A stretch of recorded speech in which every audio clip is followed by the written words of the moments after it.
to GNN. I'm your host, Sophie Eel, here with Milan Ziegler. Georgia is now allowing people 16 and over to get the COVID vaccine. Currently, the Pfizer vaccine is the only one approved for 16 and 17-year-olds. You can schedule an appointment at CVS, Walgreens, or at one of the GNN mass vaccination sites. Once you're vaccinated, go to Krispy Kreme to pick up a free donut. That's right, Krispy Kreme is giving vaccinated people one free donut per day if you bring your vaccine card. No purchase necessary. Spring break starts on April 5th and ends April 9th. In precautionary move, Atlanta Public Schools has designated the week after spring break to be virtual for all students and staff. APS asks those who plan to travel during spring break to follow the travel guidelines recommended by the CDC, such as getting tested and quarantining. Face-to-face learning will resume after 1 week. Make sure to stay safe. Along with spring break, the Grady Spring Writing Competition has begun. The topic of this year's writing is silver linings. Students may choose from these genres: narrative, poetry, one-act play, podcast, and play. For each genre, first place will win $250, second place will win $100, and third place will win $50. Send your submission as a PDF to thegradyfoundation@gmail.org. Applications for the Science Math Summer Enrichment Program are now open. The SimC program allows students to take an additional math and science course worth up to 1 full year of credit. SimC takes place from June 2nd to June 30th at North Atlanta High School. The application process is competitive, so make sure to apply as soon as possible. The deadline is April 12th.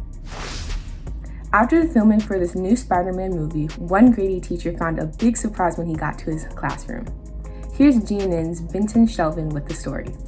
Knowing that they were going to be filming some scenes for the newest movie at Grady High School, I decided to take a chance. So what I did is, before leaving work one Friday, before they were filming, I decided to take my poster. I hung it on the outside of my door facing into the hallway. And I put a little note next to it. I just said, hey, this is a poster that's been part of my classroom. I'm a teacher here at Grady. I would love if any members of the cast or crew, anyone, to sign my poster. After Mr. Callan put the poster up, all that was left to do was wait. I went up to my classroom door, my poster was gone, but I ended up then going into my classroom, and sitting on my desk was my poster. I was like, oh, good. And then I noticed that it was framed, which my poster had not been framed before.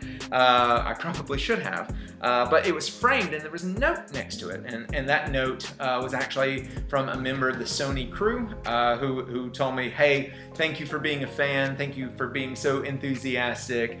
We were happy to get Tom to sign your poster for you. This is so cool. I thank the Sony and Marvel Studios crew so much for kind of arranging that, and then also preserving the poster in a frame as well. Thanks, Mr. Cowan.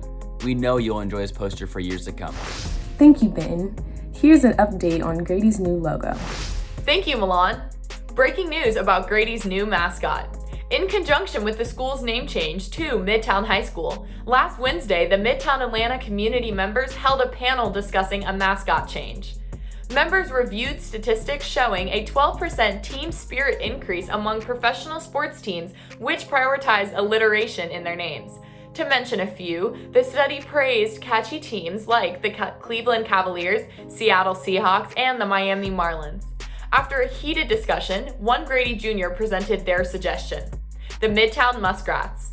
Said the junior, I think the Muskrats really captures the essence of Midtown. They're like semi-aquatic rodents that have lived in North America for millions of years, so even though they're small, they're resilient. Panel members seem to agree. Because the mascot received a majority vote in favor of the change, this week GNN's graphic designers were asked to draft a new mascot design. So stay tuned for upcoming updates on the Midtown Muskrat. Back to you, Milan. Seniors, remember to submit your senior data form by Friday, April 16th. Scan the QR code to upload acceptance letters and scholarship awards.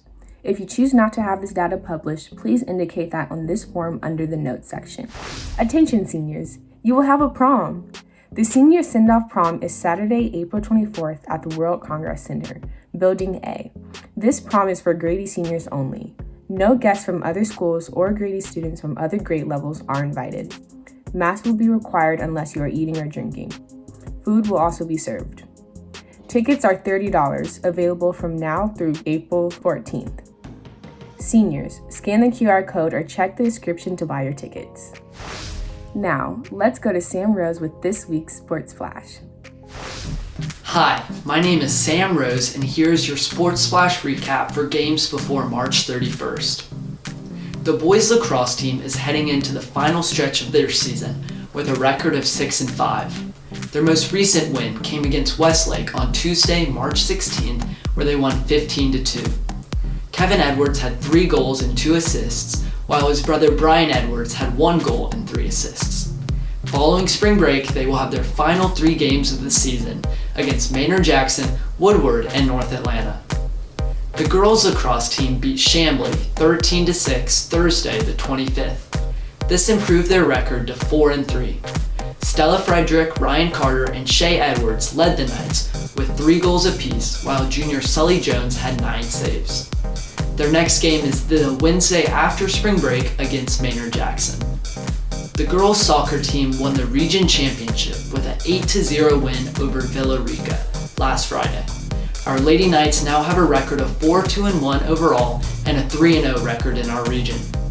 The boys soccer team was on a 3-game winning streak heading into their game against Lakeside at home on Monday. However, our Knights fell 6-1. This brings them to 5-3-2 overall and a 3-1 record in our region. The Tuesday after spring break, they take on Lovett in their final regular season game. Grady Baseball is attempting to make a final push in the region standings as they take on their final 3 region opponents of the regular season.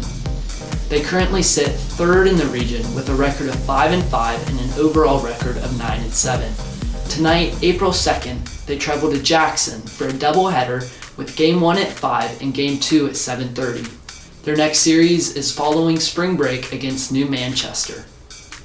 All of our night athletic programs attempt to end this unpredictable season strong, and you can support them by attending their games. For more information, visit GradyAthletics.com. Thanks for watching, and go Knights! Congratulations to Grady Future Business Leaders of America. They earned a superior rating in FBLA Chapter of the Year category at their state leadership conference. They did well in many fields, including winning the Membership Achievement Award, placing first for having the largest increase in local chapter members, and first place for the largest percentage increase. Mr. Pilson was named the Region 9 Advisor of the Year. Thank you for tuning in to this week's episode of GNN. I'm your host, Sophie Eel, and have a great spring break. What do you think of the muskrat thing? Yeah, I think it's pretty funny too. I think it'll make a great April Fool's prank. Oh my gosh, the cameras are still running.